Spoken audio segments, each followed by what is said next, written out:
हकलाने वाली बहू। सासू माँ, आप कल अरे बेटा मुझे व्हाट्सएप भी कर दे, मैं व्हाट्सएप पे पढ़ लूंगी। बाय। हाँ ओके बाय बेटा। सास वहां से चली जाती है। बात तो सुनिए। बहू को हकलाने की आदत थी और सासू माँ को जल्दी में काम करने की। ऐसे में कई बार जब बहू सास से कुछ बोलती तो सास अनसुना कर देती और किसी और काम में लग जाती। माँ जी, सामान लाना है बाजार से। अरे क्या क्या लाना है, मैं जाऊंगी ना शाम को तो ले आऊंगी।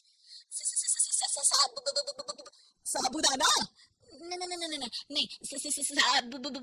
हे राम, अरे जल्दी बोलना क्या लाना है। झाग वाला साबुन। अच्छा ठीक है लेकर आऊंगी, झाग देने वाला साबुन ले आऊंगी बस। झाड़ू लाना। अच्छा और बता। और सब ठीक। अरे हाल नहीं पूछ रही हूँ, सामान में और क्या लाना है ये बता। सॉस, अरे सॉस तो रखा है ना। सॉरी। अरे बेटा ये हालचाल और सॉरी की बात बाद में कर लेना, अभी बस सामान क्या लाना है ये बता दे। माचिस, मटर, मसाले, अरे मटन। अरे बेटा अपने घर में मटन कहाँ बनता है। बहू सास की पीठ पर एक लपड़ मार देती है।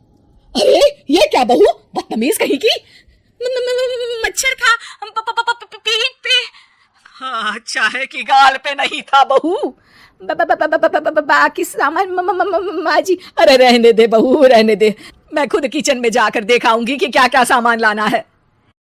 सास बाजार चली जाती है। थोड़ी देर बाद घर पम्मो आंटी आ जाती है। सास घर के बाहर रहती है। सास को पम्मो आंटी बिल्कुल पसंद नहीं है। वो जब भी आती है कुछ ना कुछ मांगती ही रहती है। बहू पम्मो आंटी की ये बात जानती है और वो सोचती है, सासू माँ को बोल देती हूँ कि पम्मो आंटी आई है तो बाजार में ही घूम लेंगी। अगर पम्मो आंटी के जाने से पहले सासू माँ आ गई तो पम्मो आंटी उनसे कुछ न कुछ मांग लेंगी या बाजार से आने वाला सामान अपने साथ ले जाएगी। बहू बाजार से वापस लौट रही सास को दूसरे कमरे में जाकर फोन लगाती है। हेलो, आप बोल बहू। हेलो माँ जी। अरे जल्दी जल्दी बोलना, घर ही आ रही हूँ, कुछ और लाना है क्या। नहीं। अरे फिर फोन क्यों किया। आप घर, हाँ घर ही आ रही हूँ। हाँ सा नी प म ग रे सा। बेटा इनके आगे भी तो कोई सुर लगा है।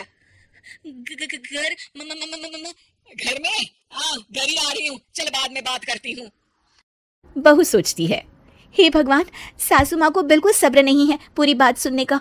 कुछ न कुछ तरकीब लगा के पम्मो आंटी को घर से बाहर करना ही पड़ेगा इसके पहले कि सासू माँ आ जाए, वरना जो भी बनिया का सामान आ रहा है उसमें से कुछ न कुछ तो लेकर जरूर जाएंगी पम्मो आंटी। आंटी मुझे कहीं जाना है। अरे वाह, मैं भी सोच रही थी, मैं भी चलती हूँ। अकेले? अरे नहीं, अकेले क्यों जाओगी, तेरे साथ चलूंगी ना मैं। मुझे अकेले जाना है। बहू पम्मो आंटी को घर से भेजने की जुगाड़ जमा ही रही होती है। इतने में सास घर पर आ जाती है। अरे वाह, सास भी आ गई तुम्हारी। अरे बहू, तुम्हारी जगह मैं होती ना तो तुम्हारी सास के लिए गाना गाती।